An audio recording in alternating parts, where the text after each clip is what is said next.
Nossa aula de hoje é continuação dos movimentos de vanguarda.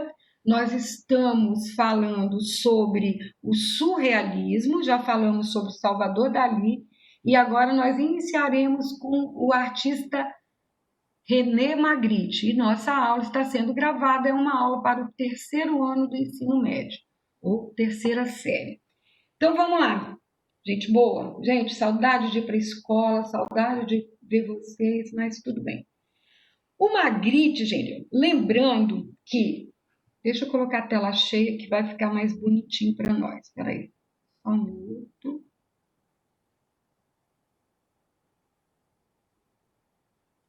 Nossa, meu computador está muito lento, mas vamos que vamos.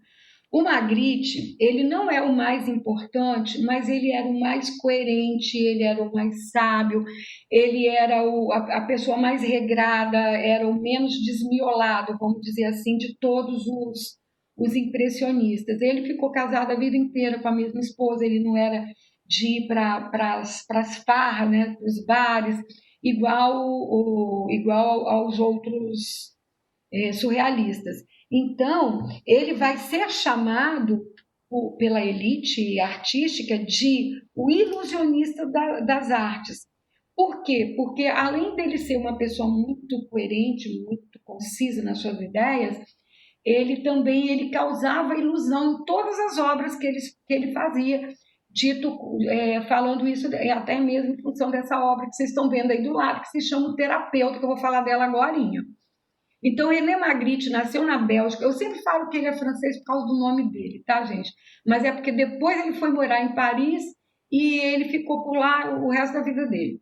Nasceu na Bélgica no ano de 1898. Ele trabalhou como designer de cartazes e anúncios até que em 1926 assinou um contrato com a Galeria Precentor, não sei ler isso aí quem, em francês, em Bruxelas, e fez da pintura sua principal atividade.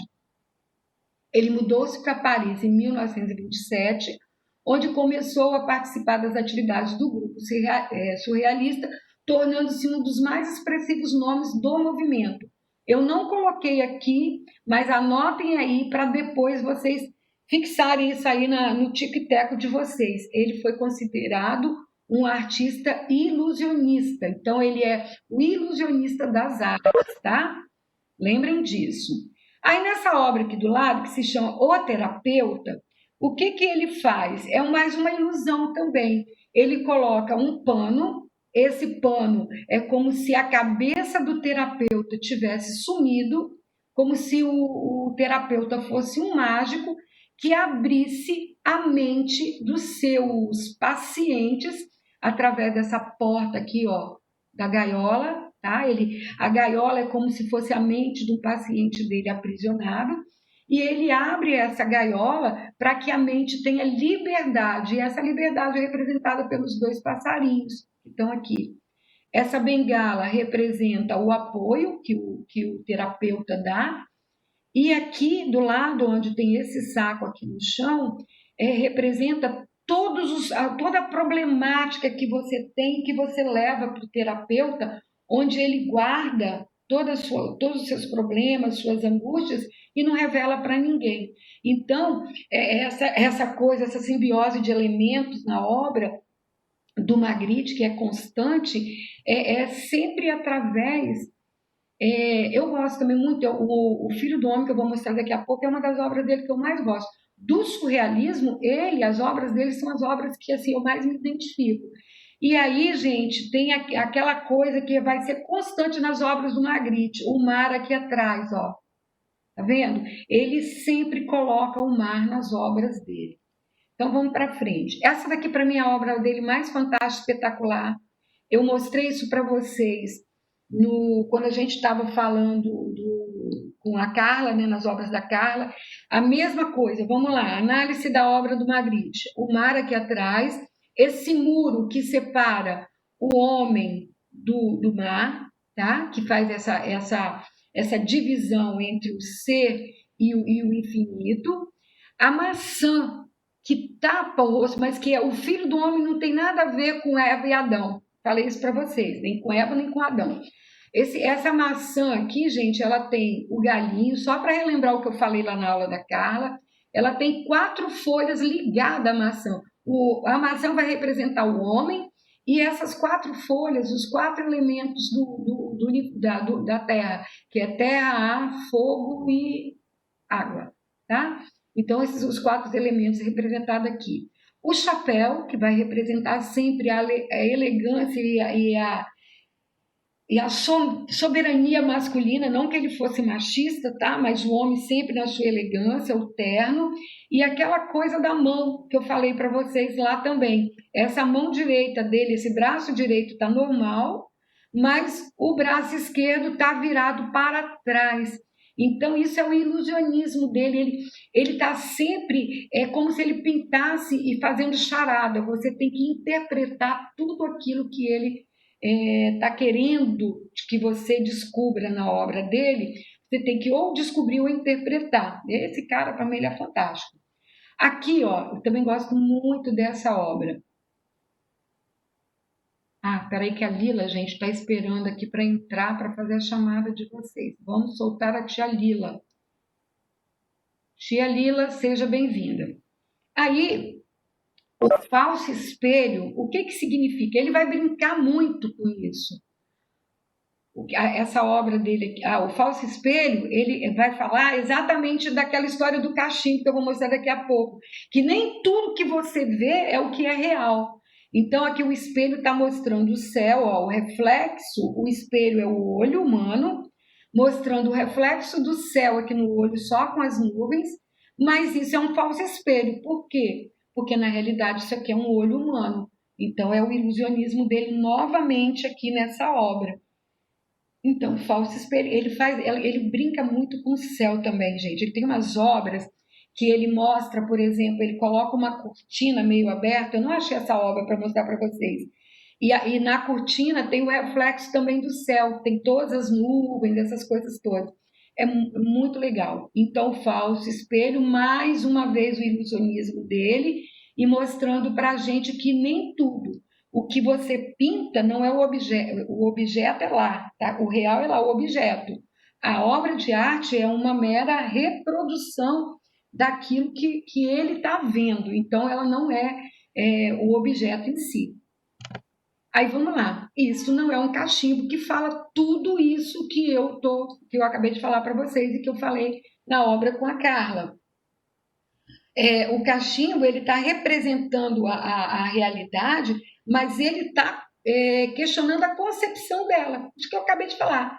Isso não é um cachimbo, isso é uma reprodução do cachimbo lá no céu. Isso não é o céu, isso é um falso espelho, é um olho mostrando o reflexo do sol lá na nossa íris, na nossa pupila, tá? Então, isso daí é que é o essencial, e para o Enem, para vocês saberem, vocês têm que gravar isso daí, que ele trabalha com essa coisa ilusória, ele não está dizendo que isso é a realidade, eu estou representando a realidade, é uma concepção da realidade, tá? Aí o cachimbo a gente já falou bastante sobre ele na aula com a Carla, então agora eu vou falar disso aqui, ó, os amantes. É um casal. Aí vem os questionamentos. É um casal marido e mulher? É um casal de apaixonados? É um casal de namorados? Então, que casal seria esse? Qual é a impressão que isso te dá? Vamos por parte. Se eu estou, eu e meu marido, ó, a Lila fez a chamada e aí começou a fugir os alunos. Eu vou começar a colocar, anotar o nome desses alunos, porque isso para mim é falta, tá, gente? A não ser que você saia por algum motivo certinho, então você já escreve ali para mim por que você está saindo, porque senão você vai levar uma falta, tá? Então vamos lá. Se essa cena aqui sou eu e o meu marido, eu não preciso mostrar, eu não preciso esconder o meu rosto. Então a primeira conclusão que a gente chega é o qual? É que isso daqui é um casal de amantes, né? Porque o rosto está escondido.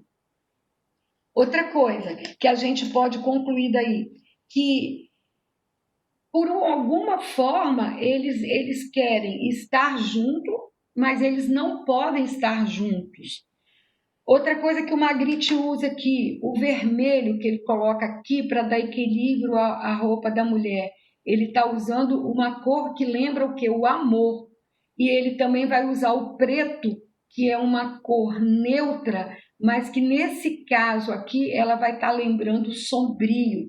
Então, gente, os amantes, a análise dele seria exatamente essa, de que é um casal que se ama, mas que tem um amor proibido, tá? E que é um amor constante, um amor efêmero, um amor grandioso, em função das cores que ele coloca. Aí vamos para frente.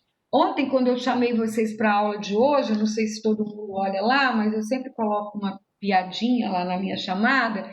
Eu coloquei esse chapéu, essa imagem aqui desse guarda-chuva. Então, o guarda-chuva, esse quadro, olha como que é o nome dele. Férias de Hegel. Hegel é um filósofo parisiense dessa época, que foi passar férias, parisiense não, ele não mora em Paris, ele vai passar férias em Paris, é amigo dele, e aí o Magritte coloca um questionamento para ele.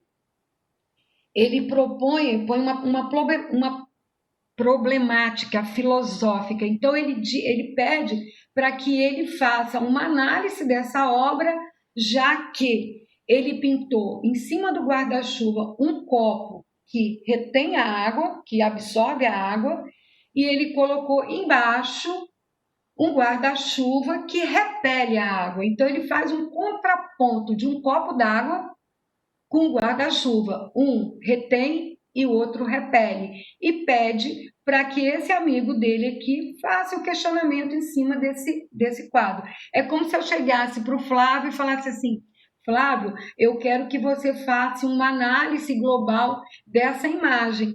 E aí, voltou, querido? Então, eu vou tirar seu nome aqui da minha lista negra. Aí, o Magritte faz? O que o Flávio faria no caso? O Flávio teria que fazer para nós uma análise filosófica dessa história do copo reter e do guarda-chuva repelir. E mais uma vez, gente, a coisa do enigmático aqui do Magritte, né? O elemento, a representação de dois elementos casuais e usuais dentro da obra dele. Agora, essa obra aqui é exatamente o que eu vou falar agora, porque que ele retrata todo mundo desse jeito, que é de chapéu coco, de terno, de sobretudo, de sombrinho. Porque isso, gente, era o...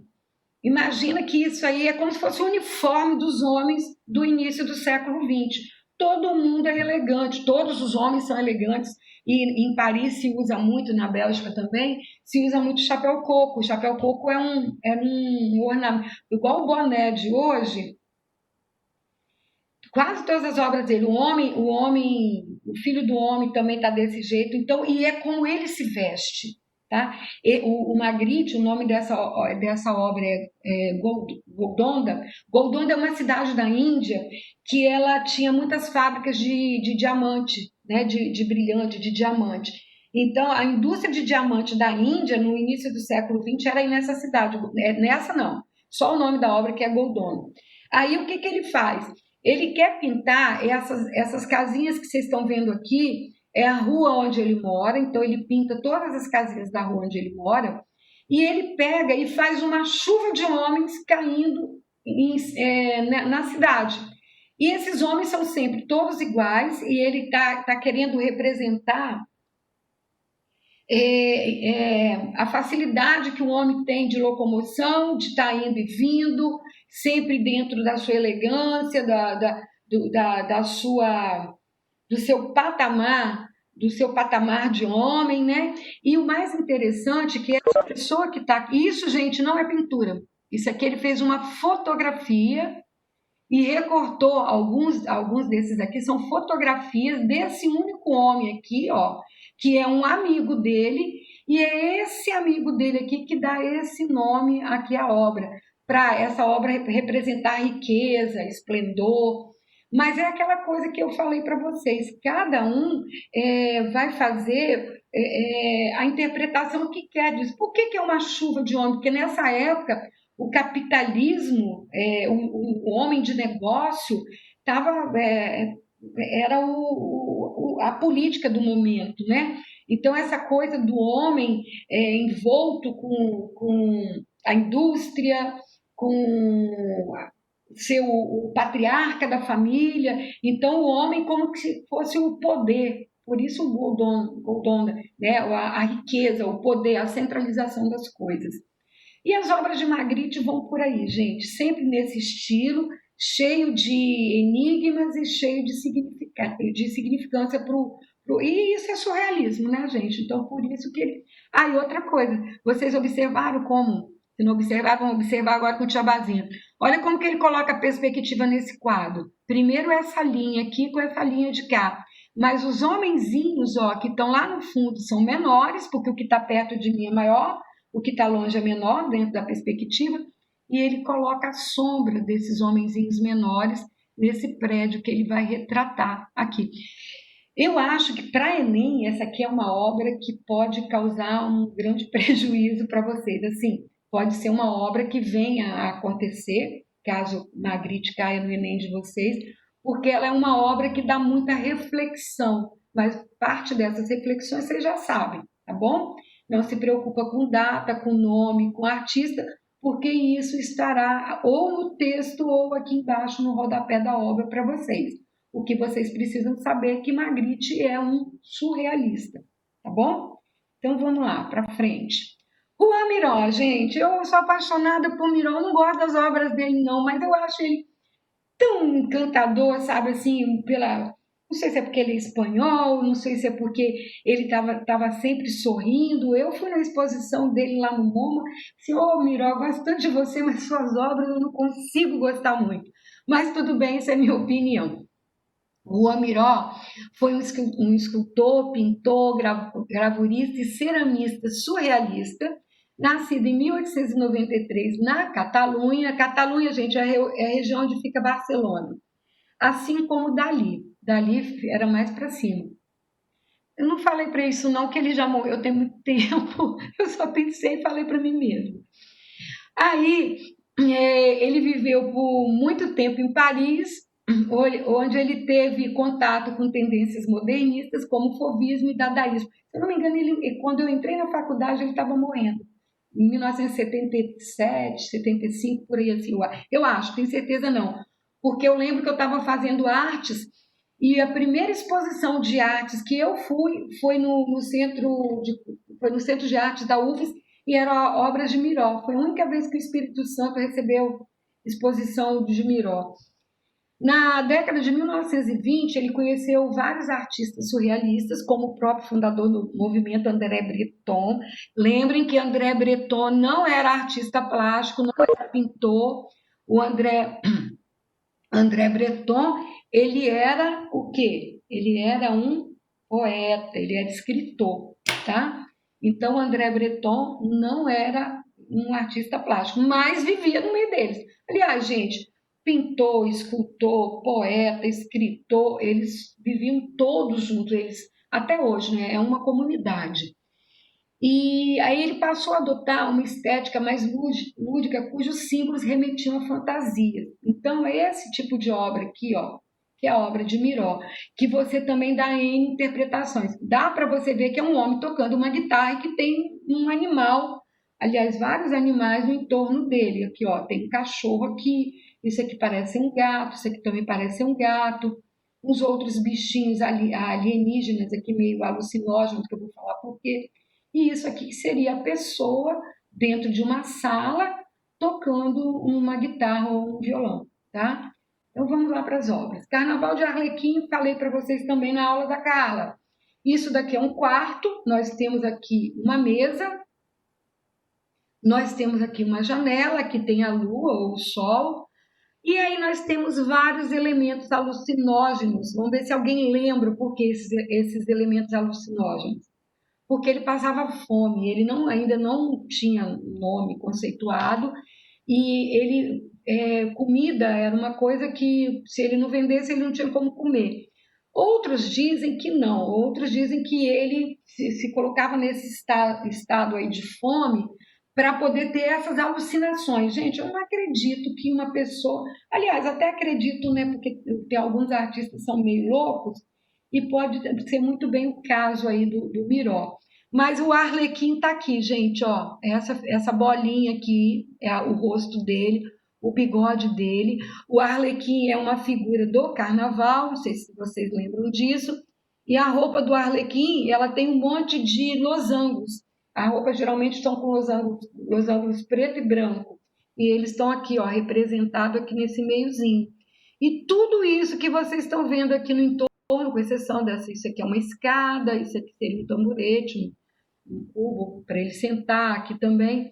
Com exceção disso que eu estou falando para vocês, o resto são figuras alucinógenas, tá? Aqui está a mesa, né, com algumas coisas bem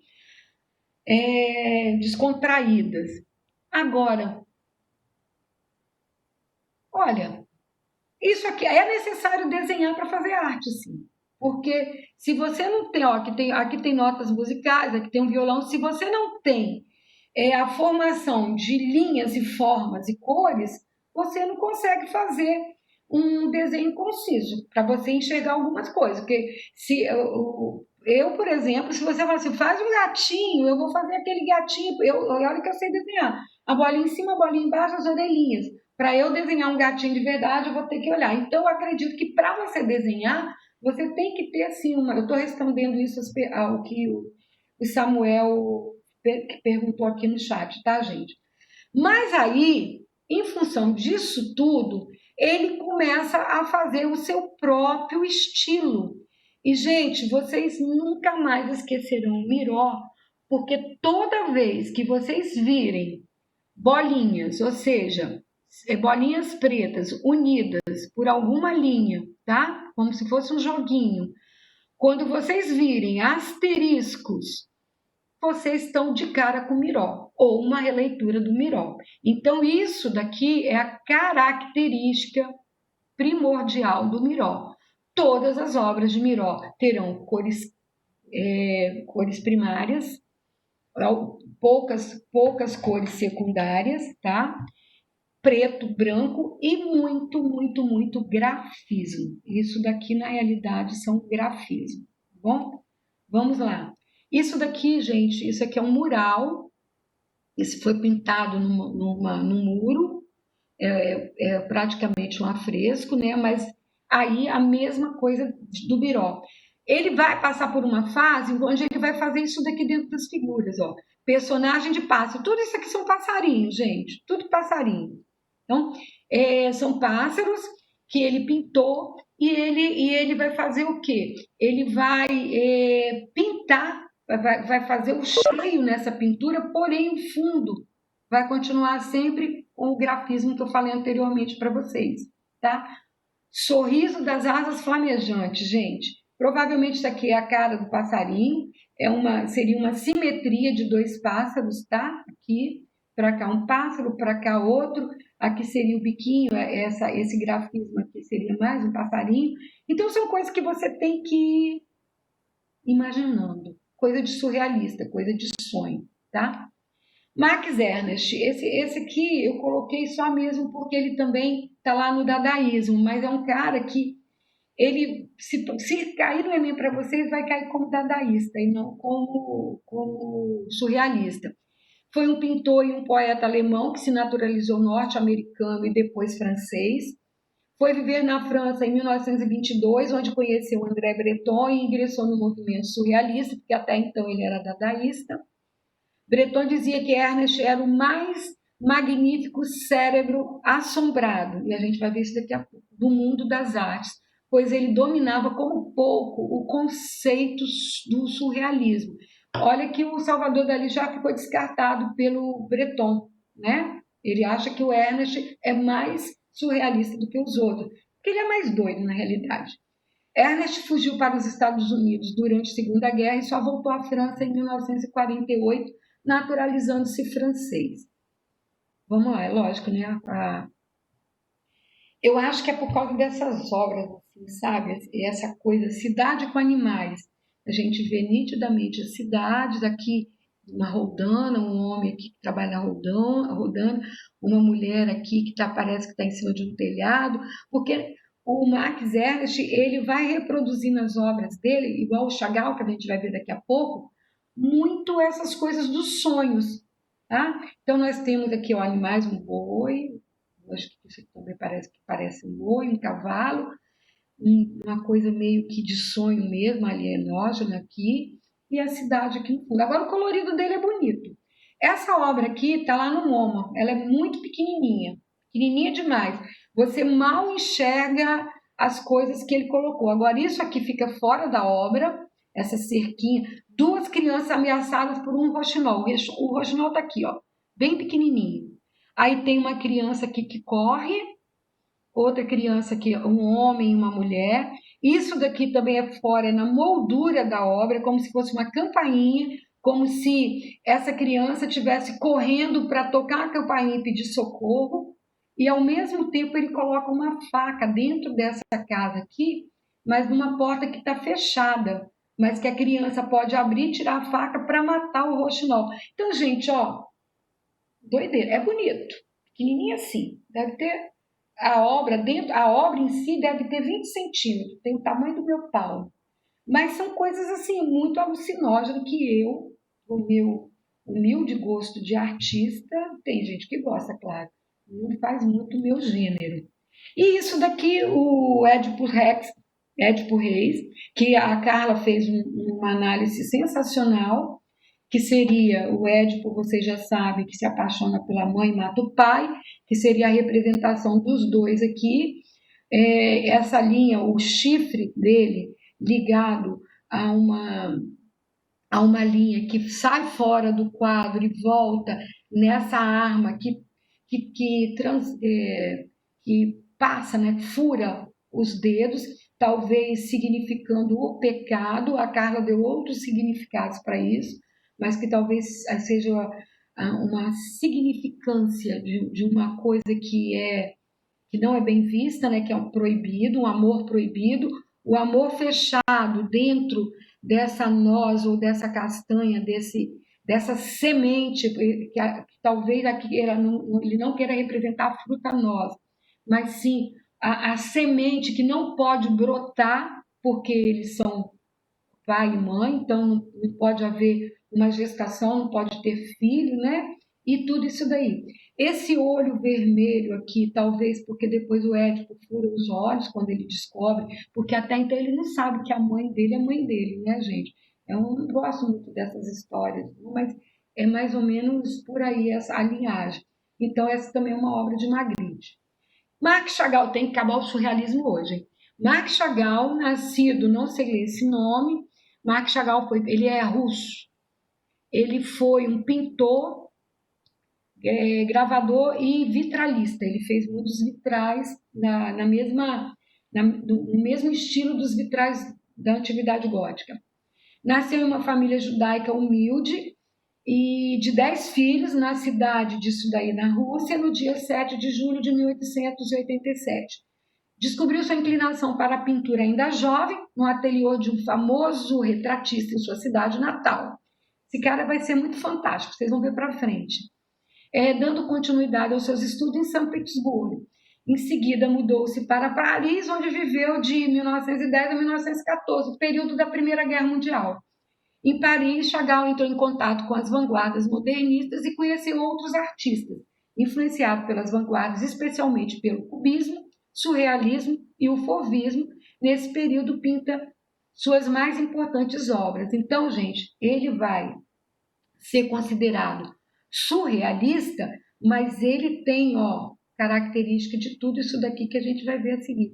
Ele era um cara muito bonachão. Por que ele é surrealista?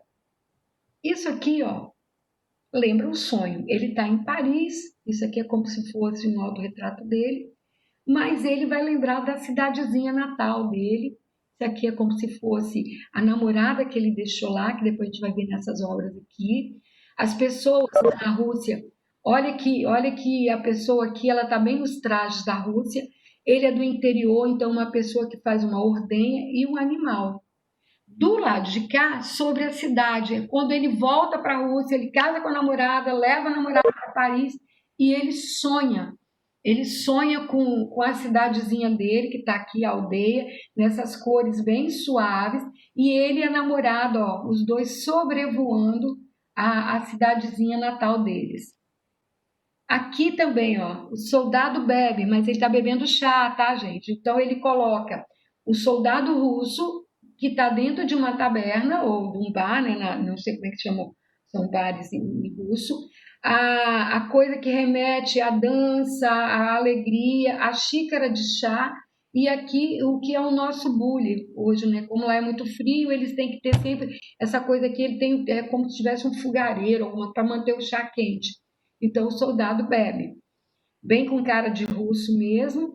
E aqui de novo o passeio dele, da namorada, agora já esposa. Ele de novo é como se fosse um sonho. Ele segura ela para ela não ir embora, porque ela é a base toda dele.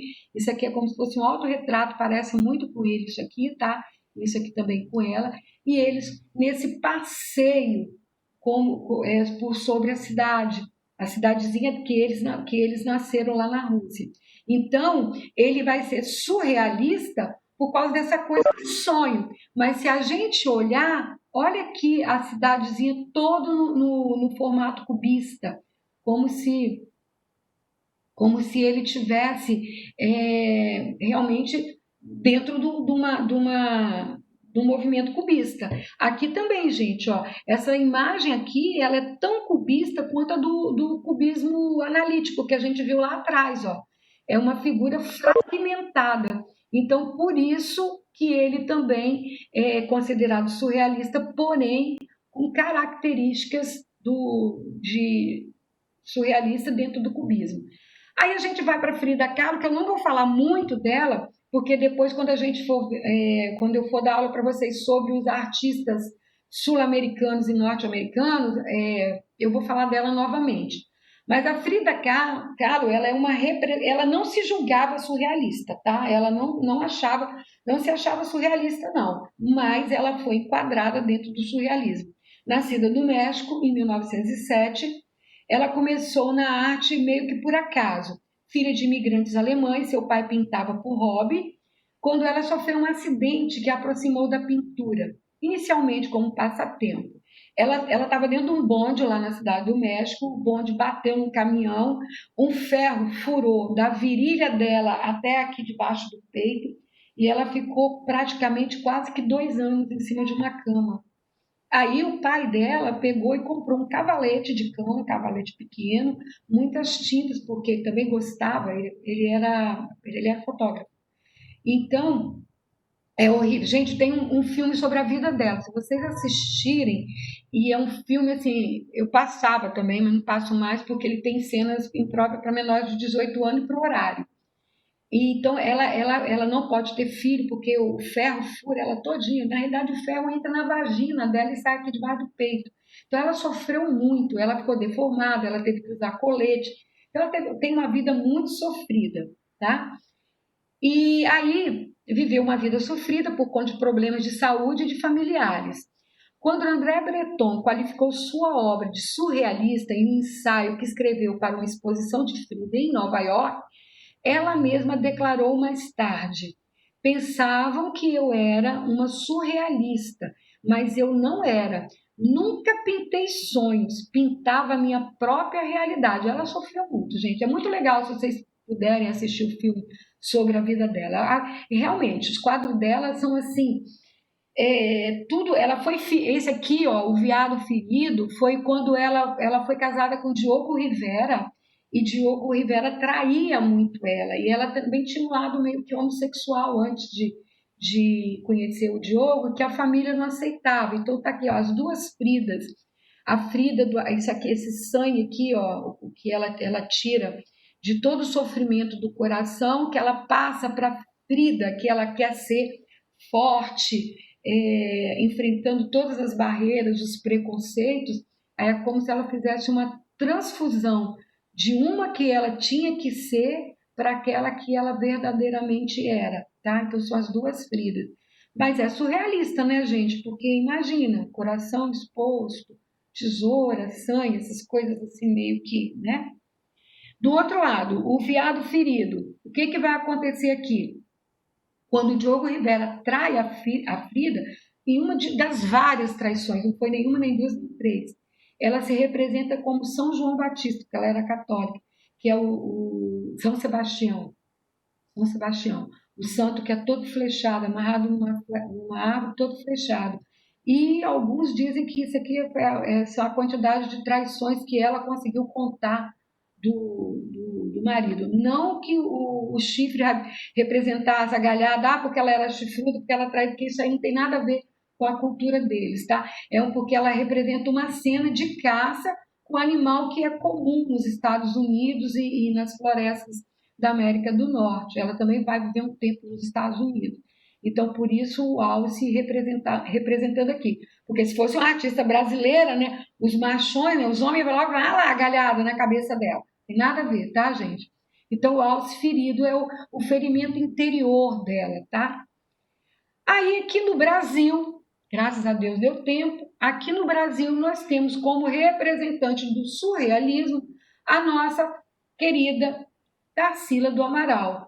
Essa obra aqui dela está no MoMA, acho que foi atualmente a obra mais cara dela, vendida, acho que foi por 20 milhões de dólares. O Abapuri era mais cara, custou 1 milhão e 400 mil dólares, então essa daqui superou o Abapuru. Está aqui para ilustrar, para vocês lembrarem, tá? Isso aqui é o ovo do urutu, o urutu é uma cobra, mas isso aqui tudo a gente vai falar quando a gente estiver estudando a Tarsila nos artistas brasileiros, que se Deus quiser, na metade de outubro a gente começa. Agora, se vocês observarem também, a Tarsila, ela também tem um pezinho no cubismo, tá? Ó, cubismo. O que ela tem aqui de surrealista é essa coisa do imaginário, dessa coisa assim, de retratar uma coisa que não é real, né? Mas ela tem muito do cubista também. Mas isso tudo é assunto para nossa arte lá na frente. Eu acho que não dá tempo, se eu vou começar em 7 minutos, vamos ver. Se qualquer coisa eu volto do abstracionismo de novo. O abstracionismo é o nosso último assunto dentro dos movimentos de vanguarda. O abstracionismo, ou arte abstrata, é um estilo artístico moderno das artes visuais que prioriza as formas abstratas, em 5 minutos, em detrimento das figuras que representam algo da nossa própria realidade. Dessa forma, podemos dizer que esse tipo de arte é uma obra não representacional, ou seja, é uma obra que não vai representar nada da realidade, é uma obra criada própria dos abstracionistas. Mas eu vou parar por aqui, vou parar a nossa gravação, porque